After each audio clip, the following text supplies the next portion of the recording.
Hi friends, this is my worm bin and I had fed this worm bin around a week ago, and I wanted to check what's going on and if the food scraps have been consumed. And when I was getting this bin here to the window to film the video, it was so heavy to carry. It was probably around 40 pounds or so. So there is a lot of material that still needs to break down. So what I'm going to do today is I'll just check on the worms whether they've consumed the food, and then I'm going to split this bin. So what I'm going to do is I'm going to take half the contents of this bin and put it in another empty bin like this one, and then in the empty space I will put fresh bedding. So that will give me 2 worm bins from this one worm bin, because the last time I checked there were a lot of worms, and so we'll just go through this bin today and see what is going on.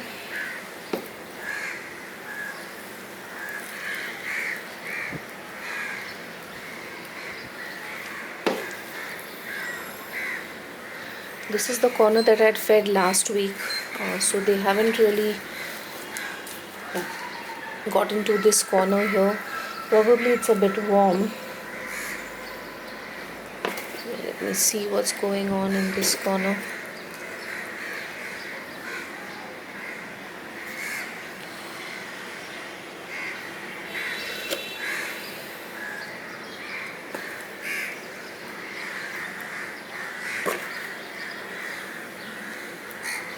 As you can see, I'm just going to use my hands now.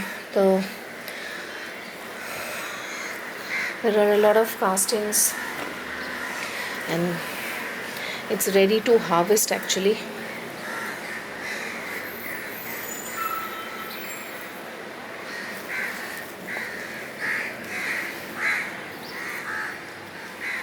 Okay, this side there are no food scraps, and this was a mango seed that was thrown in the worm bin and it actually sprouted, so I just let it be here. Let's check on the other side. This was the location where I had fed prior to last week, so probably all the worms are here. Let's just go through this and see. This worm bin had got a bit moist, so what I had done was I had put in a lot of this hay at the bottom so that there is no seepage or running off of the liquid. A lot of worms here, a smaller population as well, as you can see.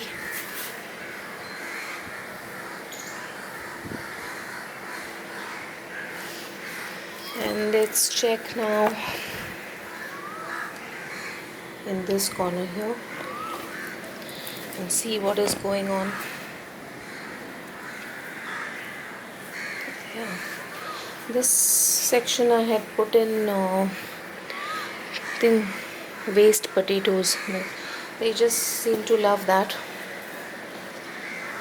These castings are really ready to harvest. I will have to do this quickly and split the bin and harvest, because otherwise the worms will just self-regulate and there won't be enough worms to start another bin. Although if you can see closely, I have holes drilled into each section so that there's no liquid collecting at the bottom.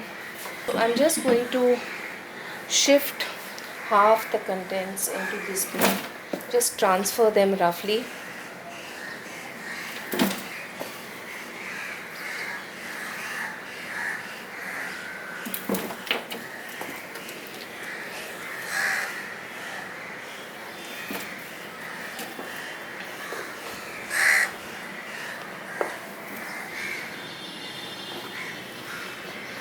Okay, there's enough to split the bin here.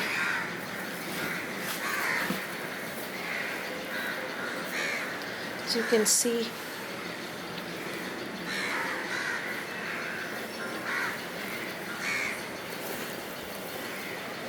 Okay, they're all at the bottom. You can have a look here.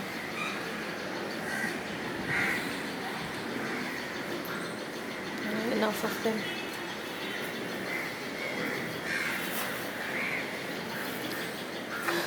When it was raining very heavily, I had put in some rainwater to hydrate the bin, and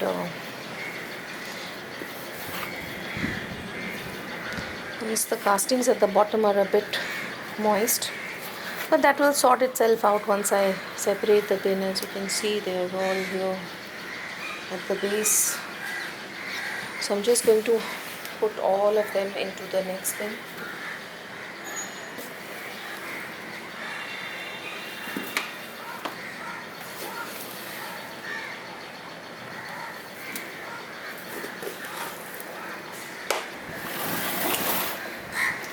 Let me get this in.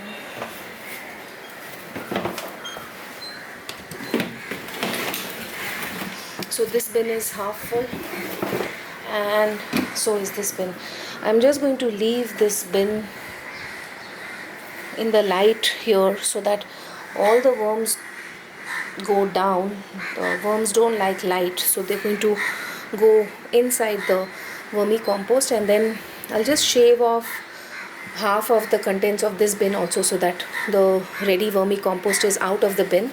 So this is the plan: harvesting the vermicompost, splitting the bin, and adding new bedding to the empty section over there. So this is how I maintain my bins. I check from time to time if there are too many worms, then I split the bin, and if the vermicompost is ready, then I harvest it and add fresh bedding so that the worms don't self-regulate. Oh, there's quite a few here.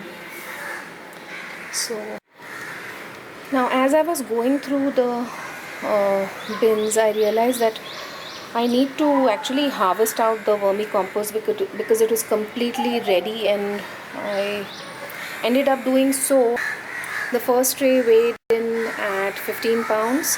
The second tray of harvested vermicompost, which also weighed in at 7 kilos, which is about 15 pounds.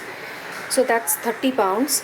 And I'll still take away 5 pounds from that weigh-in, because these castings are a little bit more moist than I would like them to be. So I'll take away 5 pounds of dampness from them. So that's 25 pounds. And I still have a third of the castings here to harvest. So when the food scraps over there cool down, these worms here are going to migrate to that section, and then I will just be able to pick out all of this castings and I will put new bedding here. So although I initially started the video with the intention of splitting the bin, I ended up harvesting the vermicompost, and I've put all the scraps again into one bin on that section. And just to have a look at the number of worms that are there on this side now, after removing all the castings, as you can see, there are plenty of worms.